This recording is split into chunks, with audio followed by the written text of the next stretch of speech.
Good afternoon, everybody. I'm Joe Wolski, I'm CTO for A&S. Just wanted to thank you all for joining this session today. We're joined by Meri, who I'll introduce shortly, but just before we kick off with a bit of housekeeping, just to remind you all that the session is recorded, so thanks for providing your consent on this. A friendly reminder to please try and keep yourself on mute. There's a lot of disruption, obviously, with it being not on a live event, but if you can try your best to keep it on mute, that would be great. And of course, any questions are welcomed. We won't have time to answer them today, I don't think, but we'll make sure either myself or Meri follows up later.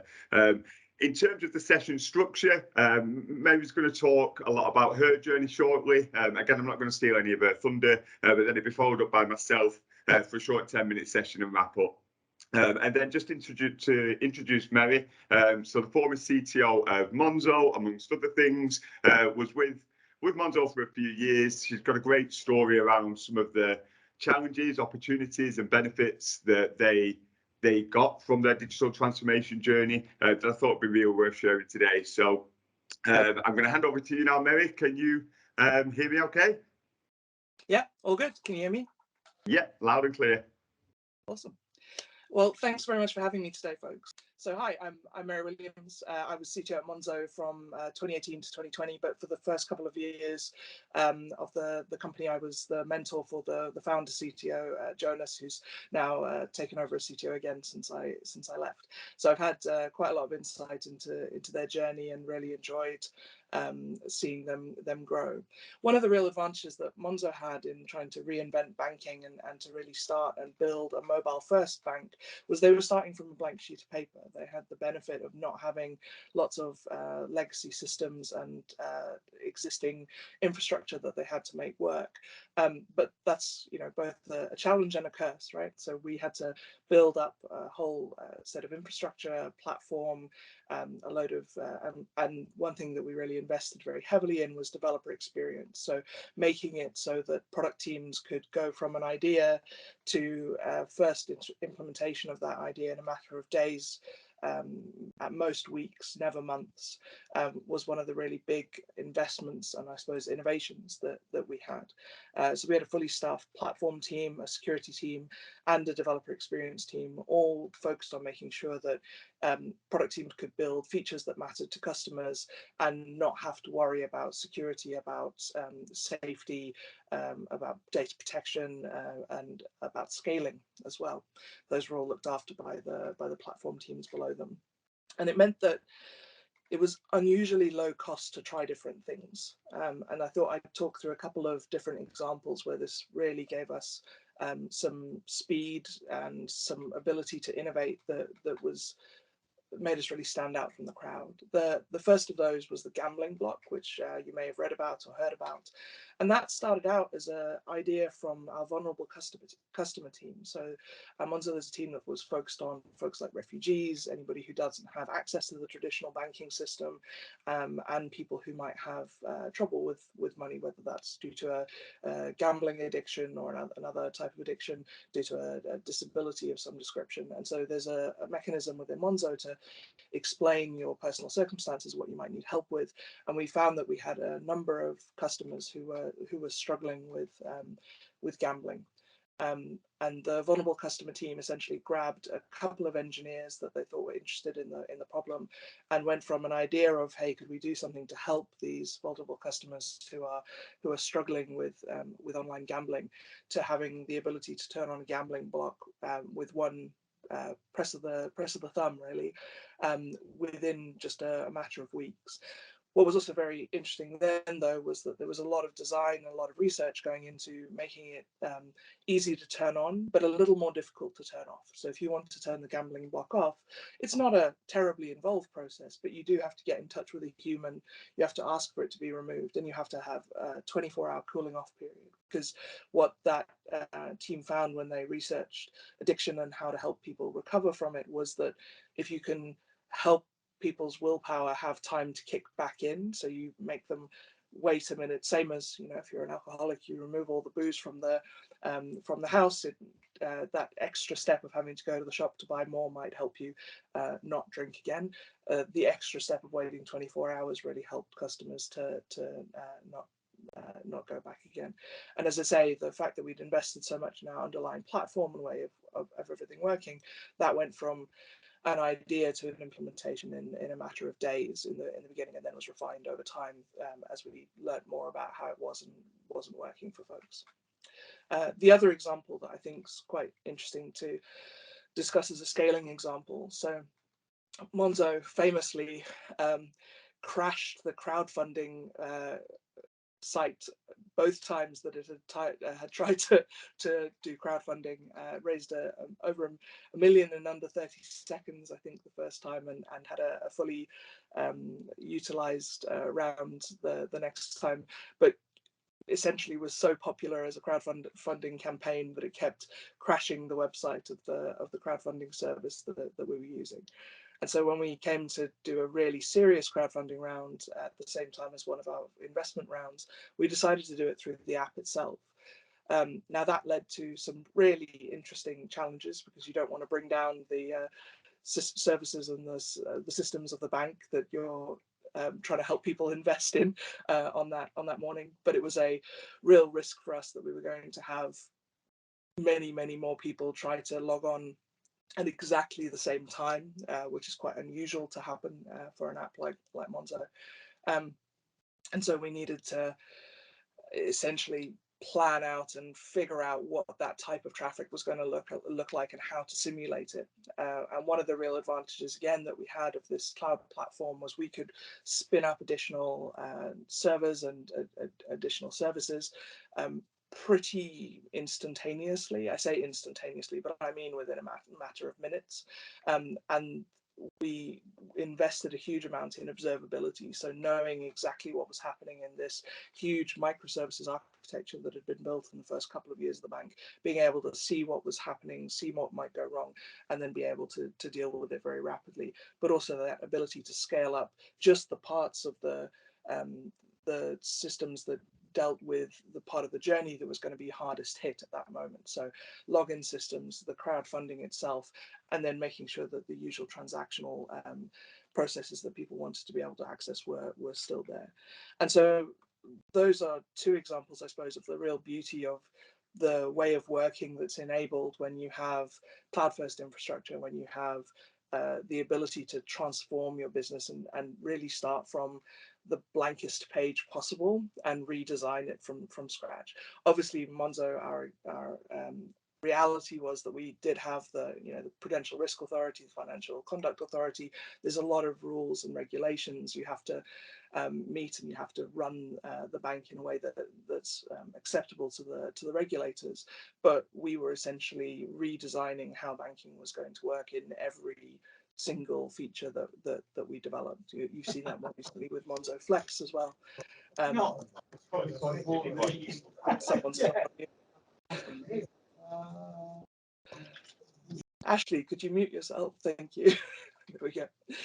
And I, when ANS asked me to come and speak to you, one of the reasons for that was because I think Monzo is a really beautiful example of how this agile way of working and starting with the smallest thing that can work and then iterating on it to make it as good as possible, rather than the kind of big design upfront transformations that I'd seen earlier in my career. I grew up at Procter & Gamble, spent the first 10 years of my career there, and I was very used to the more traditional style of digital transformation that happened in those situations where you were sometimes planning years ahead what you were going to do. Monzo was an amazing experience in seeing how different it could be if you were really focused on the customer needs and enabling experimentation and building for those customer needs as quickly as humanly possible. And I think that was all I was going to cover this morning, unless there's any questions that you wanted to ask. That's absolutely great, Meri. I think for now, if anybody does have any questions, which I'm sure there'll be many, please just drop them in the chat. We're just conscious that if people start asking questions, there's quite a few hundred people watching, so we'll take it offline for those questions. But thanks for that, and you're absolutely right. I think the piece that we found so interesting was the approach to agility. That not only from a technology perspective, but from a business perspective, Monzo took, and that agility has obviously stood them in good stead. And built them the brand and the reputation, really becoming one of the biggest challenger brands in the world, not even just in the industry. You know, there's not many people who don't recognize the Coral card. So yeah, and I guess just leading on from that, really, you know, and by way of introduction for A&S, I'm conscious there's quite a few people on the call who may not be aware of us or may not have dealt with us in a while. And we've obviously transformed a lot as a business over the recent years. And I think the size of an organisation that we are now, we've got around 650 staff, around 400 of those are technical. It allows us to offer quite a big technical portfolio of services to our customers. You'll notice most of these are predominantly focused on public cloud services. And fundamentally, I think the value proposition of what we're trying to represent here is that we aren't here just to act as a pure play partner. I think, Meri, you might agree with me on this, is that, you know, the days are long gone where just a single set of skills can get you very far in digital transformation. You do need a portfolio of technical capabilities, and really this just represents, you know, what A&S do holistically, and that we are really a true digital transformation provider. You know, that is how we position ourselves in the market. We're here to help organizations on their digital transformation journey and really help them to make the most of the technology that's out there today. And that can be a range of technologies. You know, it can be a small organization looking to come off spreadsheets for the first time and move on to a modern Dynamics platform, you know, right through to an organization similar to Monzo that are looking to really transform their IT operations and start to work on big programs of work around that modernization and data. And I think although the technology and the use cases and actually the customer profile are very different in those scenarios, the challenges that come with these types of projects aren't necessarily different. You know, there is a common challenge with digital transformation. That the first one is that there isn't just one challenge. You know, there's several challenges that we've consistently seen over the last months and years that organizations constantly come up across. And a lot of these, certainly in my opinion and my experience, typically stem down to the approach in which they come against one of these projects. So I find it very interesting when Meri mentioned, you know, those traditional, growing up in Procter & Gamble and seeing those traditional waterfall style projects that, you know, it's months and months and years of planning. Really, you know, by the time, certainly at today's technological pace of advancement, they're almost obsolete by the time the design's done, never mind by the time you get to the value. So, and with that, a lot of these kind of problems and issues start to arise. Now, this is compounded somewhat as well. When you kind of look at the digital transformation market and where it is today, against where it's going, it's already at a market size of around 521 billion globally. So that's as it was in 2021, but actually over the next few years, it's going to be going into an excess of 1 trillion. So that kind of growth really starts to compound the issues that we're seeing, in that when you start to run out of supply and the demand's growing up that big, you do get an imbalance. And that imbalance has a number of effects. It has but the biggest effect, certainly in my opinion, is cost. You know, what it starts to do is make digital transformation only available to the elite and the really big enterprises with the biggest budgets and the biggest focus on transformation. And I guess this is a really nice lead into the A&S of today and tomorrow in terms of what we want to do and what we want to be as a business. We want to make everybody digital transformation available to everybody. We don't believe it should only be available to the elite few, and we don't believe it needs to be expensive like it is, because a lot of the expense and costs come from both the legacy delivery model, but also a lack of ability to fulfill the demand, and that's just driving up price unnecessarily. So when we were thinking about reimagining the business and thinking bigger, as our tagline now is, you know, the one thing that really came to my mind was Henry Ford. For those who don't know who Henry Ford is, the founder of Ford, obviously, but also the inventor of the assembly line. They branded it Fordism back then, and it was a concept of taking a luxury item and making it financially accessible to the masses. So something that was previously only available to the very few, being available to everybody, and fundamentally changed the delivery model with the assembly line to systematically reduce costs for the benefit of the customer. And we all know how game-changing Ford was within the automotive industry, but also within the global industrial revolution. And if you can kind of take that analogy and map it to technology, you can really see how broken the system currently is. When you just look at the typical, I guess, journey that you go through when delivering digital transformation, it's exactly as it was 15, 20 years ago. You go through a big design piece of work. You know, that can take anything from a few weeks to several months. It's often difficult to define, often done with the wrong stakeholders, and really quantifies the impact of the business change required to maximize the success with digital transformation. And then you take that design and it's almost locked in at that phase. There's a lack of ability to adapt, to change, to become agile, and really you just go into this build phase where it's done in isolation with a set of a delivery team. And again, the business is not brought along with that change, and as a result, they're not really bought in. You know, and then as we move into develop and starting to build the value add, you're still in this waterfall approach, and already by this time, people are into project fatigue. You know, you've got potentially key people moving on to different projects or leaving the business. You know, you start to get a lot of pressure from the business itself to deliver some value back. And finally, when you do get to that end of that stage, you know, the budget's dried up and the ability to adapt and evolve is no longer there. You know, it's still treated as a project with a beginning and an end. And I guess from our perspective, that's not what we believe digital transformation is. We believe it's a way of working and a model that you need to adapt continuously. So we've effectively turned this on its head. You know, we're looking at a new model now. What we're kind of delivering like Henry Ford is probably the best analogy I can think of, with the concept being launch. Launch being taking cloud technology and productizing. Now, this comes with its own challenges, which I'll come on to in a sec. But what it does do is allow us to get to value very, very quickly. We can take that automation, provision it within a matter of days. You know, it's always best practice and secure by design. And we can start to bring these technologies together by design in a way that's validated from an integration perspective. And what it really allows us to do, though, as a partnership or as an organization, is get to value-driven work ASAP. You're not spending weeks, months working out how you design a system that there is already best practice architectures for and best practice architecture patterns. Although it might not meet every need straight away, we then pair this with the concept of evolve.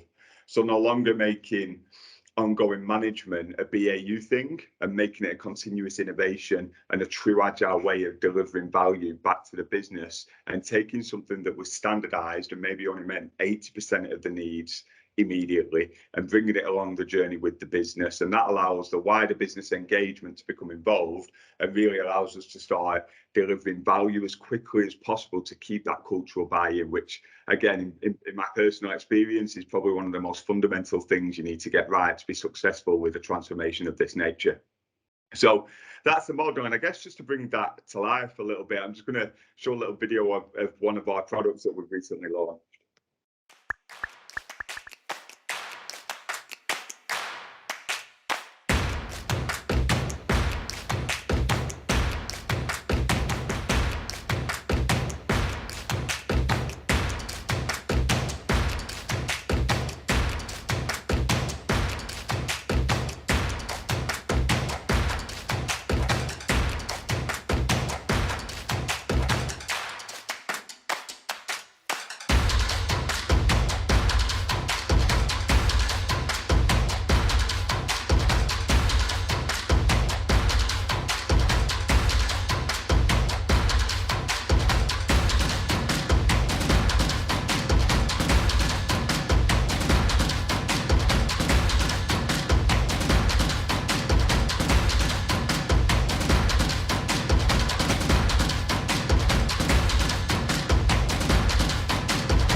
Just to elaborate on that, that's fundamentally a pre-packaged solution for Dynamics 365 that allows a customer to get up and running in 4 or 5 days. So fundamentally taking a full sales process, a full structure for account management, for customers, for opportunities, and delivering it against the best practice architecture that can be provisioned immediately.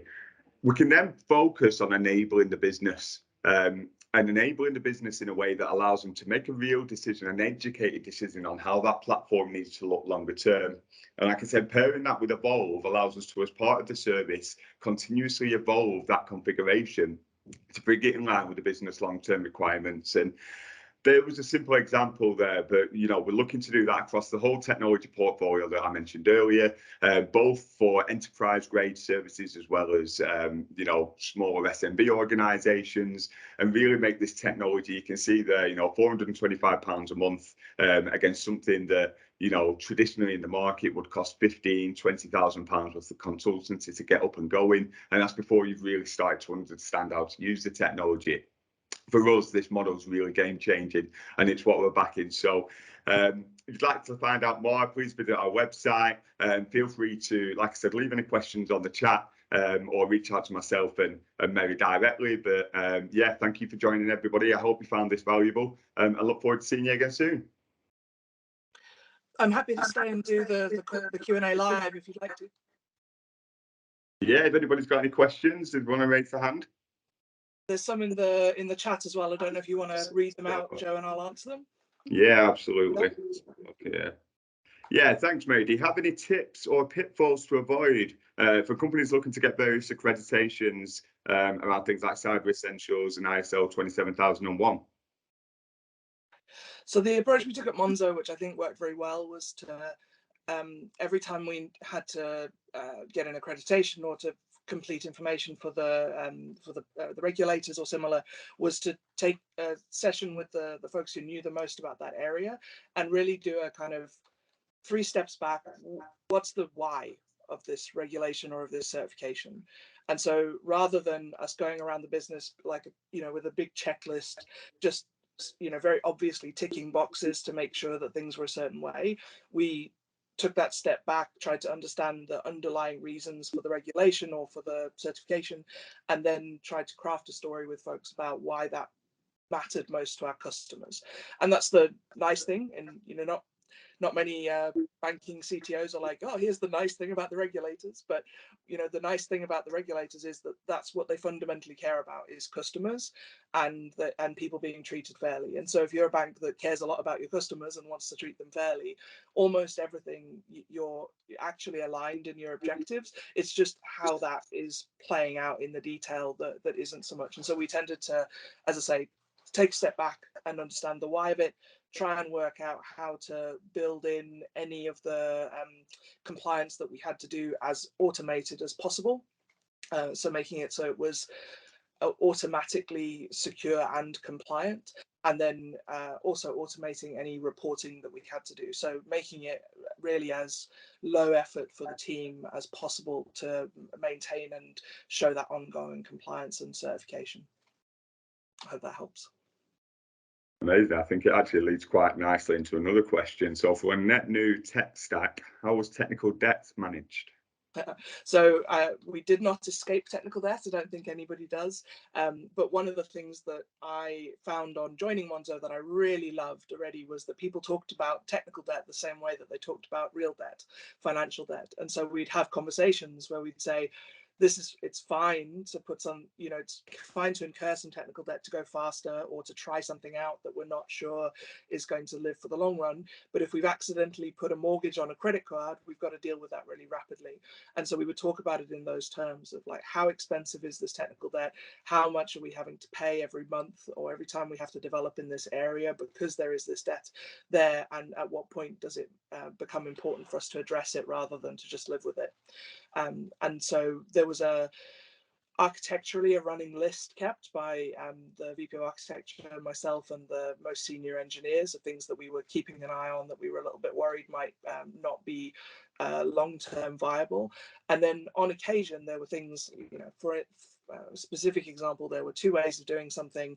It meant that every time somebody new joined, they had to learn the old way and the new way in the code. And so it hit a point where we just went, we've given people a bunch of time to opt in to doing the new way, and quite a lot of the the teams had then adapted to that new approach, there were some sort of last bits of code or scattered all over the code base that needed to be modernized. And so we took the longest tenured engineers, actually put them on a different floor in a room together, in like a war room together for a week, and just supplied lots of pizza and donuts. And they very honestly, it's what we did. It was pre-pandemic. It wasn't quite as challenging to do as it is now.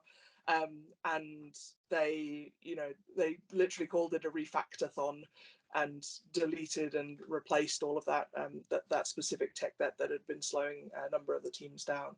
And so we tried to, wherever possible, have a period where there's opt-in to the updated approach, and then a kind of final sprint to get rid of any lingering pieces, because if you just wait for it to organically all transition over, in the end you need some kind of cleanup as well. And so we tended to take that double approach. Perfect, thank you. And then there's one around digital transformation requires a very significant cultural change. Have you any recommendations on how this could be embedded?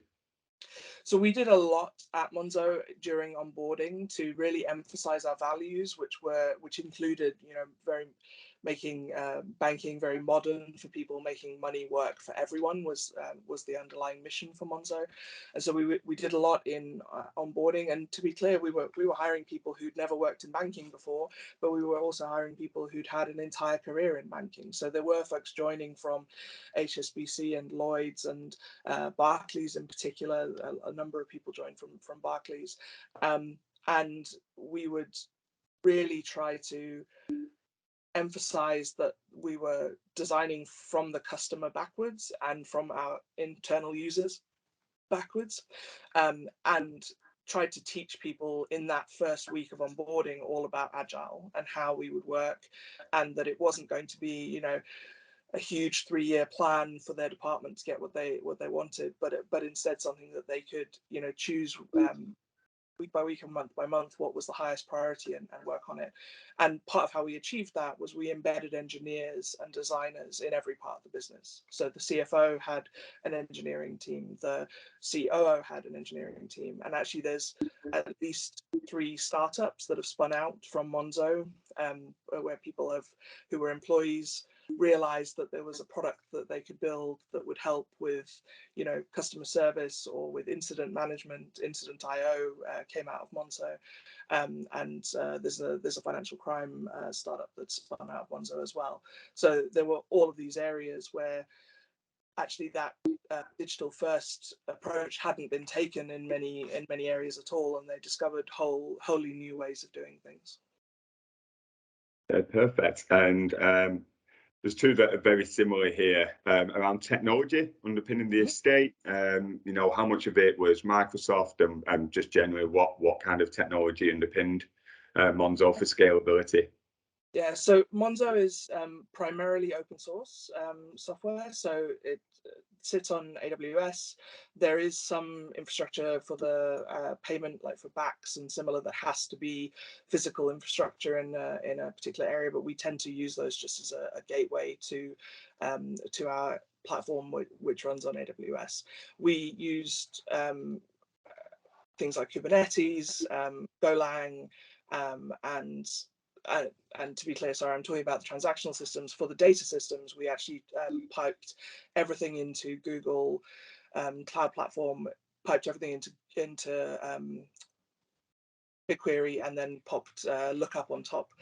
And having Looker on top really helped democratize data in the entire business. So whoever you were, if you were really interested in whether, I don't know, customers who traveled tended to do more transactions than customers who didn't, you could go and look that up. It wasn't something that only a couple of analysts had access to. It was very open to pretty much everybody in the company to dig into our metrics and dig into the details of how the business was doing.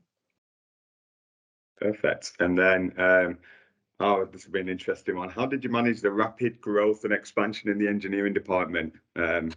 Okay, people and the ability to release software continuously on time while maintaining quality.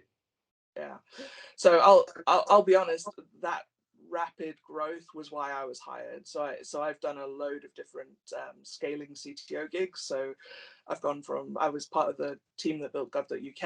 That went from 30 to 300 in just under 9 months, which is probably the most extreme scaling I've experienced. At Monzo, we tripled the engineering team in just over a year, and we made. And I'm not going to pretend it wasn't painful. It was painful. I think any time that you've got within 6 months, half of the team are new, that is always a painful situation to be in. And so when you do that twice, it's extra painful for everybody. But we invested really heavily in documentation. We actually brought in someone called Jen Lambourne, who's the kind of head of knowledge management for all of Monzo, who helped not just engineering, but the rest of the company as well get very good at writing the right things down in a really accessible way. She's actually one of the authors of Docs for Developers, which is a great book on this if you're interested in improving things for your team. We also invested massively in onboarding. So we measured mean time to productivity, how long it took for someone to become independently productive, what types of tickets, what types of stories were the best to have people work on when they were new in the team so they could get to know the code base.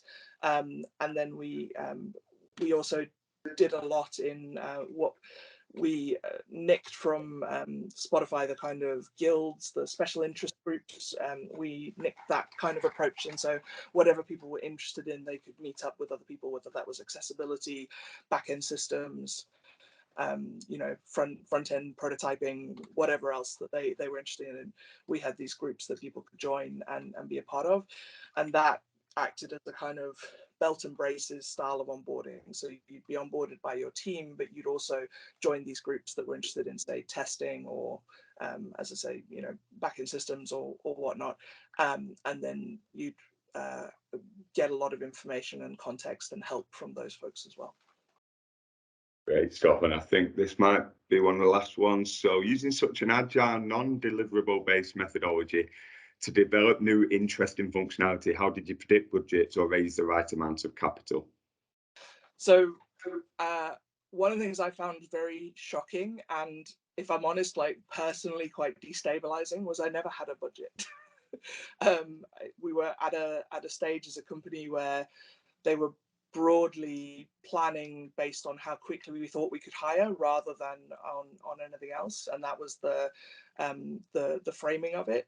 When we went out to raise money, we would do enough of a headcount driven exercise to just understand what kind of realm we were looking to raise. But very honestly, that was also quite fluid because it was all dependent on what valuation we were able to get. So when we were able to get a 2 million valuation, we chose to raise a bit more than we would have done if the valuation had been lower. There's also a interesting thing which really doesn't match how startups tend to work, that you have to show that you've got sufficient runway to close the bank down safely and securely if you had to, and so that's the are you a going concern thing that has made the headlines a couple of times when Monzo didn't have multiple years of runway that would show that it could do that, given it was still loss making. But yeah, so a weird mix of not having very defined budgets and then doing quite rough estimates to figure out funding. However, I think the underlying question is, what would the better thing be to do? And to be honest, I'm very sure that they'll have done this by now, but there's a fantastic approach called Beyond Budgeting, which has been written about a lot. There's a Beyond Budgeting Institute. And if you're worried about how Agile and finance are going to kind of get along, that's one of the best books to read and places to start to find ways of managing financials and operating in an agile way. But fundamentally, one of the things that you do with Agile is you spend the smallest amount to learn the most that you can. And so it's actually very finance positive. It just makes that predictability a little bit harder. You're almost always going to spend less than you would have done in the old way, but it is going to be less predictable exactly which month and how many people, unless you start planning on a headcount basis rather than planning just on a budgetary basis. Understood. And then it goes quite nicely into this last one. How would you try to apply some of the remarkable changes that you've overseen in a more static, non-growing team? So I think we're seeing a lot of people facing that challenge now, particularly with startups just not having anything like the easy funding that they've had in recent years. As somebody highlighted earlier, the fundamental change is a cultural change. So the thing I would advise is to start really small. Start with an area where you can get something up and running really fast and iterate it really quickly.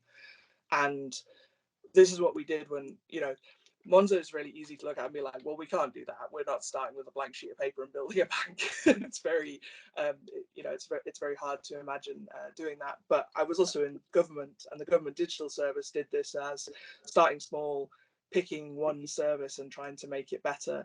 And we went from not getting any departments to be willing to talk to us, or them all thinking we were the enemy, to having a line of departments desperate for help from the government digital service because it would become so obvious that it was a smarter, cheaper and better way of working. And so I think I'd always advise to, pick some of the people in your team who are most willing to learn, most open to trying a different thing.